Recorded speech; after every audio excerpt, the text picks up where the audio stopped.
வணக்கம். டான் தமிழொலியின் காலை நேர பிரதான செய்தி அறிக்கை. செய்திகளுக்காக இணைந்திருக்கும் நான் கிருசாயினி ஒரு திருராசன். முதலில் உள்நாட்டுச் செய்திகள்.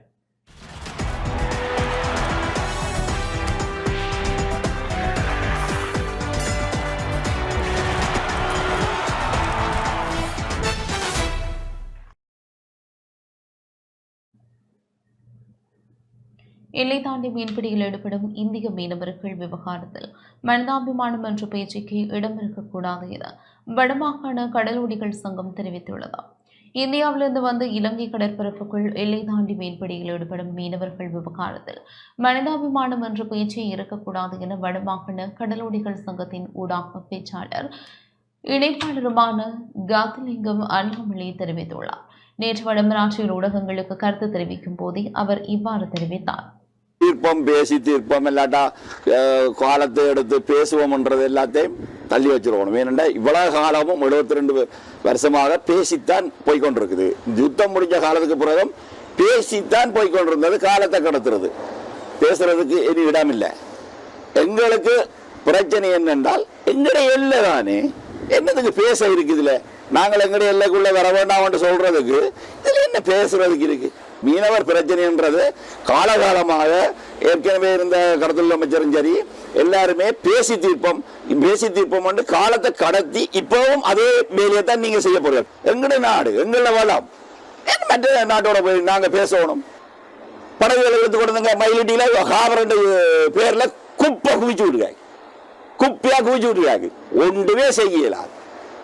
இங்கே இருக்கிற தொழிலாளி கூட தொழில் செய்ய முடியாத நிலையில இருக்கிறோம். வெள்ளத்தில் பாதிக்கப்பட்டவனுக்கு மனிதாபிமானம் இருக்கு, யுத்தத்தில் பாதிக்கப்பட்டவனுக்கு மனிதாபிமானம் இருக்கு. அதுவெல்லாம் பாதிக்கப்பட்ட நிலையில எங்களுக்கு அவங்க எல்லாம் மனிதாபிமான முறையில கிட்டவும் பெறக்கூடாது. நாங்கள் போய் சொல்லக்கூடாது நீங்க மனிதாபிமான முறையில நாங்க பேசுவோம். நாங்க பாதிக்கப்பட்டுறாங்க. இது மனிதாபிமான முறையில பேசுற வேண்டாம். இப்ப இந்த 5 வருஷ ஜனாதிபதியின் காலமும் பேசப்பட போகுதுன்றது எங்களுக்கு கடத்தொழிலாளருக்கு விளங்கிடுச்சு. இனி எங்களுக்கு நன்மை கிடையாதுன்றது தெரிய வந்துடுது. எங்கள நாட்டு வளத்தை எப்படி நாங்கள் மேல கொண்டு போனோம்ன்ற மட்டும் யோசிச்சா எங்கள நாடு நிவாரணம் பிச்சை, பக்கத்து நாடு பிச்சை போடுறது, வேற ஒரு நாடு எங்களுக்கு பிச்சை போடுறது, இது எதுவுமே இருக்காது. நாங்க பிச்சை எடுக்கிறவர்கள் அல்ல, எங்கள வளம் எங்கள. அப்படி இருந்தால் நாங்கள் எங்கேயோ போயிடும். வெளிநாட்டுக்கு நாங்கள் காசு கொடுக்கலாம். 17 தொழிற்சாலைகள் உருவாக்குங்கோ, மீன் எல்லாம் ஏற்றுமதி ஆகும். இன்றைக்கு டொலர்ஸ் தான் எங்கள்கிட்ட வரும். பண்ணைகள் எல்லாத்தையும் நிப்பாட்டுங்கோ, அட்டை பண்ணைய வையாதேங்கோ. அரிசிக்கும் மாவுக்கும் சீனிக்கும் ஏங்குற நாடா இது? பொன்புளையும் பூமியப்பா இது. காசுக்கையும் பொண்ணுக்கையும் இருக்க நீங்கள் எல்லாத்தையும் நாசமாக்கி வச்சுட்டு அதுக்கு மேல குப்பை மட்டில் வேறு கரைத்து கொண்டிருக்கிறீர்கள். இப்ப எல்லாம் நாங்கள் ஒட்டுமொத்தமா சொல்றது இந்தியா மீனவர் இலங்கை எல்லைக்கே தாண்டாது என்று.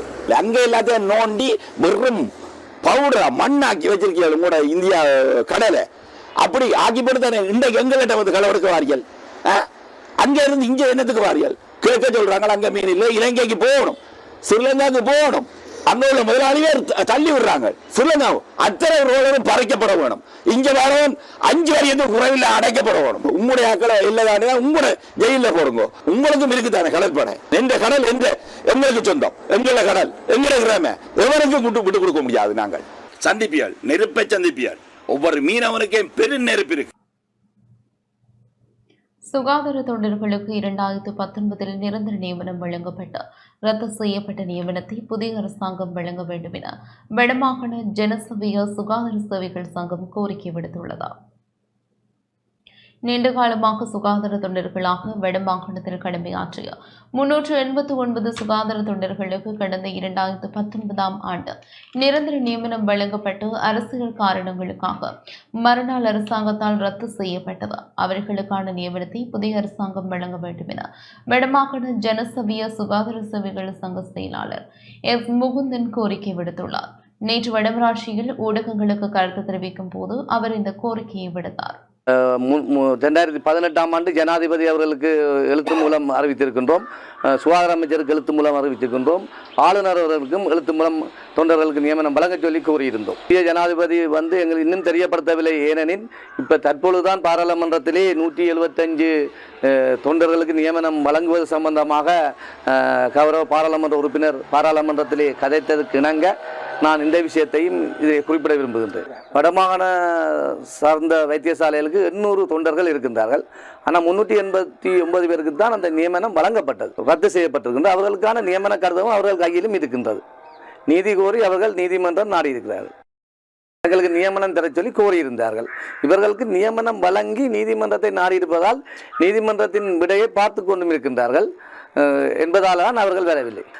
மேற்பார்வையாளர், அதாவது ஓவசியர்னு சொல்கிறது, ஓவசியர் நியமனம் வடமாகாணத்திலே பரிசாரர் தான் அதை கடமையாற்றி கொண்டிருக்கிறார்கள். கூடுதலான ஓவசியர்கள் ஓய்விலே சென்று விட்டார்கள். மற்றது சமையலாளர்கள் வைத்தியசாலையும் இல்லை, குறைந்த அளவிலே காணப்படுகின்றது. மற்றது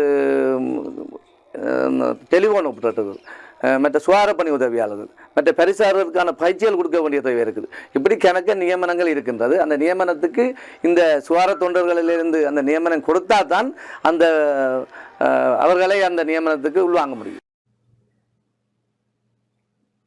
தெற்கு அதிவேக நெடுஞ்சாலையில் இன்று அதிகாலை இடம்பெற்ற விபத்தில் ஒருவர் உயிரிழந்துள்ளார். தெற்கு அதிவேக நெடுஞ்சாலையில் பத்திகம மாற்றுப்பாதைக்கு அருகில் இன்று அதிகாலை இடம்பெற்ற விபத்தில் ஒருவர் உயிரிழந்துள்ளதுடன் 5 காயமடைந்துள்ளனர்.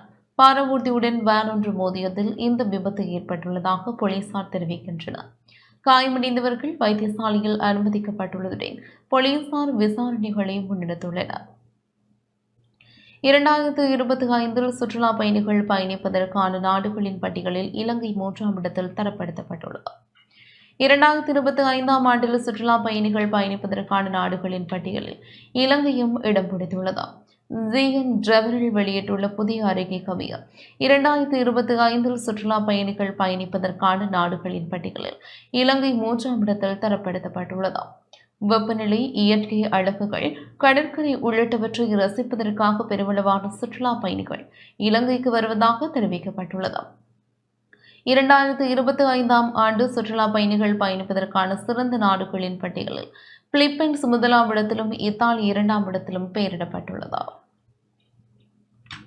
உள்ளூராட்சி மன்ற தேர்தல் சித்திரை புத்தாண்டுக்கு முன்னர் நடத்தப்படும் என ஜனாதிபதி அன்ருகுமார் திசாநாயக்க தெரிவித்துள்ளார். உள்ளூராட்சி மன்ற தேர்தல் எதிர்வரும் சித்திரை புத்தாண்டுக்கு முன்னர் நடத்தப்படும் எனவும் மாகாண சபை தேர்தலுக்கு அடுத்த வருடத்திற்குள் நடத்தப்படும் எனவும் ஜனாதிபதி அனுருகுமார் திசாநாயக்க தெரிவித்துள்ளார். நேற்று கண்டிக்கு விஜயம் செய்த வேளை இவ்வாறு குறிப்பிட்டார். ஜனாதிபதி அன்ருகுமார் திசாநாயக்க மெல்வத்து மற்றும் அஸ்கிரிய மகாநாயக்க தேர்தல்களை சந்தித்து ஆசை பெற்றுக் கொண்டார். முதலில் மெல்வத்து விகாரைக்கு சென்ற ஜனாதிபதி மெல்வத்து மகாநாயக்க தேரர் திப்பெட்டவாவை ஸ்ரீ சுமங்கல தேரரை சந்தித்து அவரிடம் நலம் விசாரித்துடன் சிநேகபூர்வமாக கலந்துரையாடினார். தற்போதைய அரசியல் நிலைமைகள் மற்றும் இந்திய விஜயம் குறித்தும் கலந்துரையாடப்பட்டது. அதனையடுத்து மெல்வத்து மகாநாயக்க தேரர் தலைமையிலான மகா சங்கத்தினர் பிரதிபாராயணம் செய்து ஜனாதிபதிக்கு ஆசி வழங்கினர். அதன் பின்னர் அஸ்கிரிய விகாரைக்கு சென்ற ஜனாதிபதி அஸ்கிரிய பீடம் மகாநாயக்க தேரர் வரககுட ஸ்ரீ ஞானரட்ன தேரரை சந்தித்து ஆசி பெற்றுக் கொண்டார். அஸ்கிரிய பீடத்தின் அருநாயக்க தேரர் ஆனமடிவே தர்மஸ்ரீ தேரர், பிரதிபதிவாளர் நாரம்பெனவே ஆனந்த தேரர், முதியங்கன ரஜமகா விகாரையின் விகாராதிபதி முருந்தனியே தமரண்ண தேரர் உள்ளிட்டோர் பிரத்பாராயணம் செய்து ஜனாதிபதியின் எதிர்கால பணிகளுக்கு ஆசி வழங்கினர். இந்த நிகழ்வுகளில் போக்குவரத்து மற்றும் பெருந்திருக்கள் பிரதி அமைச்சர் பிரசன்ன குணசேன, நாடாளுமன்ற உறுப்பினர் தனுர திசாநாயக்க ஆகியோர் இணைந்து கொண்டனர்.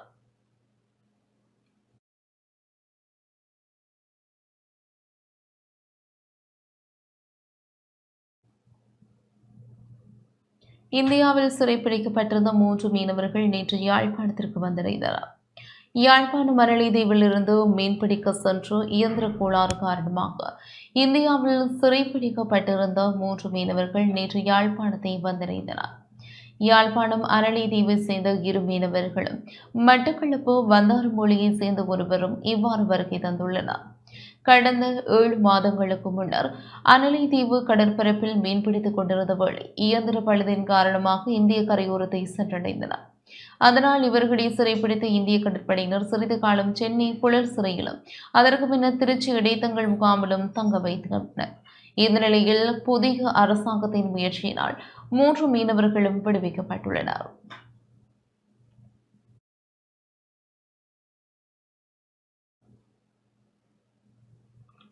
சீன மக்கள் அரசியல் ஆலோசனை மாநாட்டில் தேசிய குழுவின் துணைத் தலைவி சபாநாயகரை சந்தித்தார்.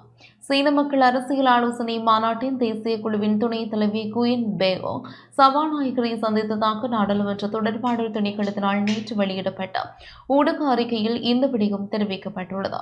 சீன மக்கள் அரசியல் ஆலோசனை மாநாட்டின் தேசிய குழுவின் துணைத் தலைவி குயின் பேயோங் சபாநாயகர் வைத்திய கலாநிதி ஜகத் விக்ரமரெட்னவை கடந்த 18ஆம் தேதி நாடாளுமன்றத்தில் சந்தித்தார். குயின் பேயோங் தலைமையிலான தூதுக்குழுவினரிடமிருந்து சபாநாயகர் மதிய உணவு விருந்துபசாரத்தை ஏற்பாடு செய்திருந்ததுடன் இலங்கைக்கும் சீனாவுக்கும் இடையிலான நீண்டகால நட்புறவுக்கு பாராட்டு தெரிவிக்கும் வகையில் இது அமைந்திருந்தது.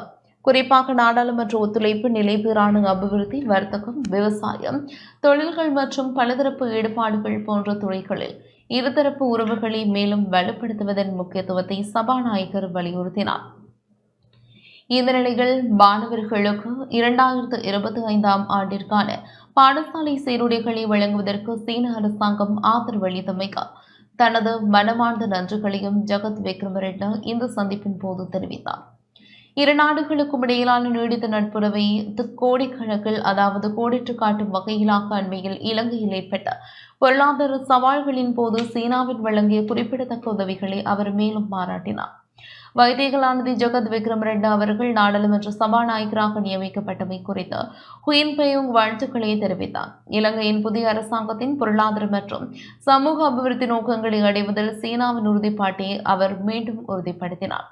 மேலும் பரஸ்பர அபிவிருத்தி மற்றும் செழிப்பை மேம்படுத்துவதற்கு முக்கிய துறைகளின் இருதரப்பு ஒத்துழைப்பை வலுப்படுத்துவதன் சீனாவின் தயார் நிலையையும் அவர் வலியுறுத்தியமை குறிப்பிடத்தக்கது. பிரதி சபாநாயகர் ரிஸ்வி சாலி, மகளிர் மற்றும் சிறுவர் அலுவல்கள் அமைச்சர் கௌரவ தரோயா சாவித்ரி போல்ராஜ், பாராளுமன்ற செயலாளர் நாயகம் குஷானி ரோகணதீர, பணியார் தொகுதியின் பிரதானியும் பிரதி செயலாளர் நாயகமான ஜமிந்த குலரெட்ன, இலங்கைக்கான சீன தூதுவர் கௌரவ கி ஜென்குங் ஆகியோர் இதன்போது கலந்து கொண்டனர்.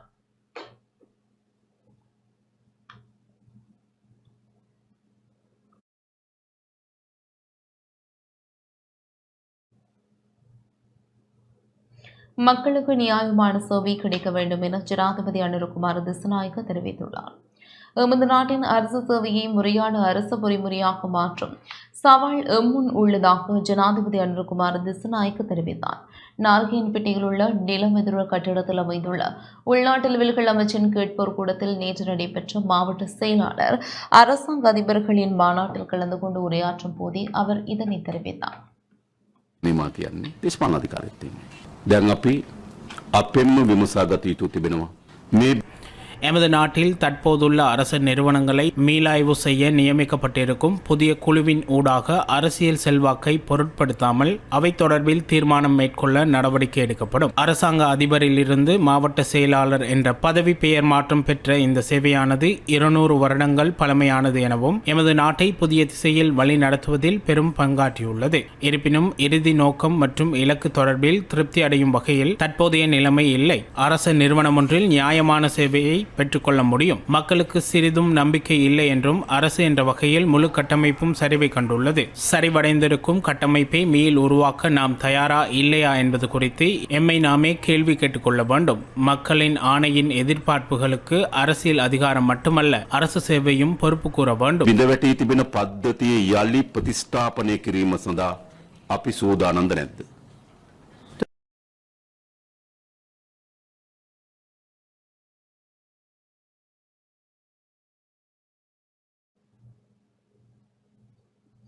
நாடாளுமன்ற உறுப்பினர் ராஸ் சாணக்கியன் நோர்வே தூதுவரை சந்தித்துள்ளார். இந்தியாவுக்கும் இலங்கைக்குமான நோர்வே தூதுவரை நாடாளுமன்ற உறுப்பினர் ராஸ் சாணக்கியன் மற்றும் முன்னாள் நாடாளுமன்ற உறுப்பினர் எம்.ஏ. சுமந்திரன் ஆகியோர் சந்தித்துள்ளனர்.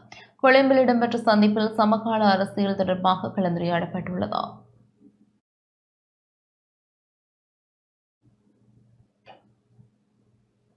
விவசாய உற்பத்தி பொருட்களுக்கு சந்தைகளில் உள்ள கழிவு முறை ஜனவரி மாதம் முதல் ஒழிக்கப்பட வேண்டும் என வடக்கு மாகாண ஆளுநர் நாவண்ணா வேதநாயகன் தெரிவித்துள்ளார். விவசாய உற்பத்தி பொருட்களுக்கு சந்தைகளில் உள்ள கழிவு முறை எதிர்வரும் ஜனவரி மாதம் முதல் ஒழிக்கப்பட வேண்டும் எனவும் இந்த விடயத்தை நடைமுறைப்படுத்த வடக்கு மாகாண விவசாய திணைக்களம் ஒத்துழைப்பு வழங்க வேண்டும் எனவும் வடக்கு மாகாண ஆளுநர் நாவண்ணா வேதநாயகன் தெரிவித்துள்ளார். நேற்று மாலை யாழ்ப்பாணத்தில் உள்ள ஆளுநர் செயலகத்தில் இடம்பெற்ற வடமாகாண விவசாயம் மற்றும் கமநல சேவைகள் கால்நடை அபிவிருத்தி நீர்ப்பாசன மீன்பிடி நீர் விநியோகம் மற்றும் சுற்றாடல் அமைச்சின் துறைசார் மீளாய்வு கூட்டத்தில் இவ்வாறு குறிப்பிட்டார். விவசாயிகளின் வாழ்க்கை தரத்தை ஓராண்டில் உயர்த்த முடியும் என்ற இலக்கை நிர்ணயித்து விவசாய திணைக்களம் செயல்பட வேண்டும் என ஆளுநர் வலியுறுத்தினார்.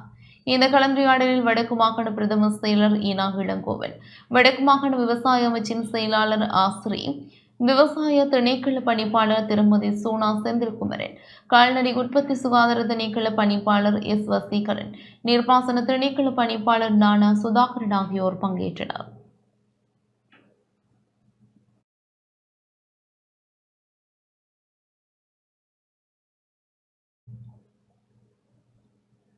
மட்டக்களப்பு மணிக்கூட்டு கோபுரம் புது வருடத்தை வரவேற்கும் முகமாக டான் குழுமத்தின் ஏற்பாட்டில் மின் விளக்குகளால் அலங்கரிக்கப்பட்டுள்ளது.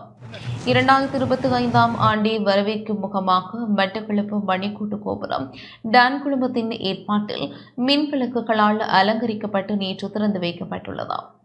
அருள் தந்தை லெஸ்கி ஜெயகாந்தன் மற்றும் மட்டக்களப்பு மாநகர ஆணையாளர் எந்திரி என் சிவலிங்கம் ஆகியோர் அதிதிகளாக கலந்து கொண்டு மின் அலங்கார விளக்குகளை ஒளிரச் செய்தனர். டான் குழுமம் வருடாந்தம் புது வருடத்தை வரவேற்கும் முகமாக யாழ்ப்பாணம் மற்றும் மட்டக்களப்பு மாநகரங்களில் அமைந்துள்ள பிரதான மணிக்கூட்டு கோபுரங்களை மின் விளக்குகளால் அலங்கரித்து வருகின்றமை வழமையாகும். இதன் பிரகாரம் நேற்று மட்டக்களப்பு மாநகரத்தின் பழமையும் பாரம்பரியத்தையும் எடுத்து எம்பும் மணிக்கூட்டு கோபுரம் மின் விளக்குகளால் அலங்கரிக்கப்பட்டு சம்பிரதாயபூர்வமாக நேற்று திறந்து வைக்கப்பட்டுள்ளது. 2025 ஆண்டை வரவேற்கும் முகமாக எதிர்வரும் டிசம்பர் 31ஆம் தேதி மாலை 7 மணிக்கு மட்டக்களப்பு தனியார் பேருந்து நிலைய வளாகத்தில் மாபெரும் இசை நிகழ்ச்சியையும் டான் குழுமம் ஏற்பாடு செய்துள்ளமை குறிப்பிடத்தக்கது. எங்களுக்கு பொதுவாக இருக்கின்ற இந்த மணிக்கூட்டு கோபுரத்திலே அலங்கரிக்கப்பட்ட இந்த மின் விளக்குகளை காணுகின்ற மக்களும் அதனுடைய அழகையும் பிரமிப்பையும் காண்பதில் நாங்களும் மகிழ்ச்சி அடைகின்றோம். அந்த வகையிலே இந்த மணிக்கூட்டு கோபுரத்தை அலங்கரித்த டான் டிவி குழுவினருக்கும் அவர்களுடைய உறுப்பினர்களுக்கும் எங்களது நன்றியை தெரிவித்துக் கொள்கின்றோம்.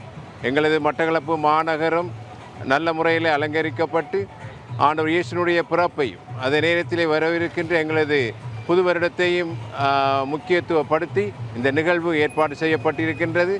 ஒவ்வொரு வருடமும் டான் குழுமமும் எங்களுடைய மாநகர சபையும் இணைந்து விளக்கேற்றி மகிழ்வது ஒரு பொதுவான விடயமாக இருக்கின்றது. இருந்த போதிலும் இந்த முறை 2025 புது வருட பிறப்பை ஒட்டியும் அத்தோடு இயேசுபாலன் அவர்களின் பிறப்பை ஒட்டியும் மிகவும் ஆடம்பரமாக இந்த நிகழ்வை இம்முறை நடத்தி கொண்டிருக்கின்றோம்.